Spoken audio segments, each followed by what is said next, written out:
मैं MCD office से आया हूँ।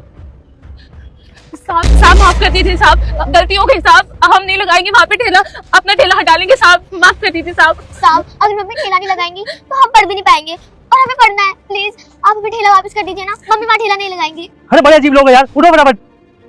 अरे उठो, एमसीडी ऑफिस से आया हूँ, कोई ठेला वेला बंद करवाने नहीं आया हूँ। साहब ने भेजा था, बोला था शाम को आ जाना उनके दफ्तर में मिलने के लिए।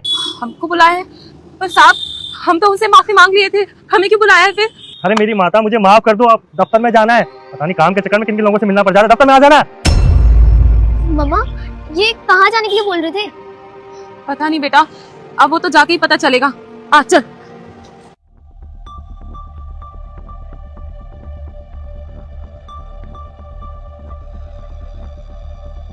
अरे बाप रे, इतना बड़ा ऑफिस, ऑफिस कम घर ज्यादा लग रहा है। ऐसा भी ऑफिस होता है क्या? पता नहीं हम कब ले पाएंगे ऐसा घर।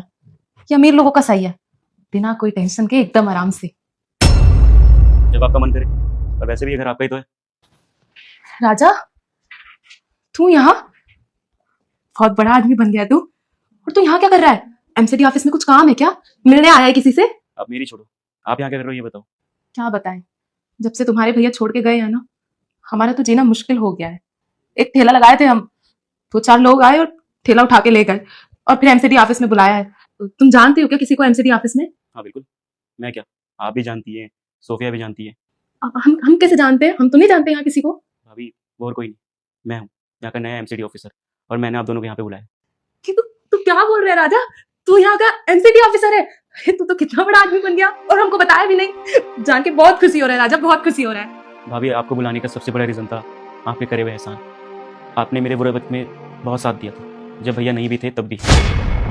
अभी आगे का पढ़ाई करना है, अब यहाँ तो नहीं हो रहा गाँव में, लेकिन दिल्ली शहर में होगा, हम पता किया दोस्त से। अब क्या करे क्या ना करे समझ नहीं आ रहा कुछ भी। जाइए ना दिल्ली, कुछ बन के आइएगा तो हमको भी अच्छा लगेगा। भाभी ऐसा नहीं होता है, बोलने से सब कुछ नहीं हो जाएगा। पैसा लगता है, खर्चा पानी है, सब कुछ देखना पड़ता है। हमको पता है कि आपको पैसे की जरूरत है, पर जब आप अपने दोस्त से बात कर रहे थे ना तो सब सुन लिए थे हम, और अब पैसे रखे हैं अंदर, हम लेके आते हैं। भाभी आप पे पैसा कहाँ से आया? तो क्या है ना कि हमारी जो सोने की चेन थी, बस उसको बेच दिया। ये क्या क्या आपने, भैया की आखिरी निशानी थी वो। तो क्या हो गया, हमने आपके काम के लिए ही बेची है ना। और फिर अगर आप दिल्ली जाएंगे, बड़े अफसर बन के आएंगे, तो हम सबसे ज्यादा खुश कौन होगा? और आप जानते हैं आपके भैया जहाँ भी होंगे ना, आपकी तरक्की देख के बहुत खुश होंगे। नहीं करना चाहिए था ये सब।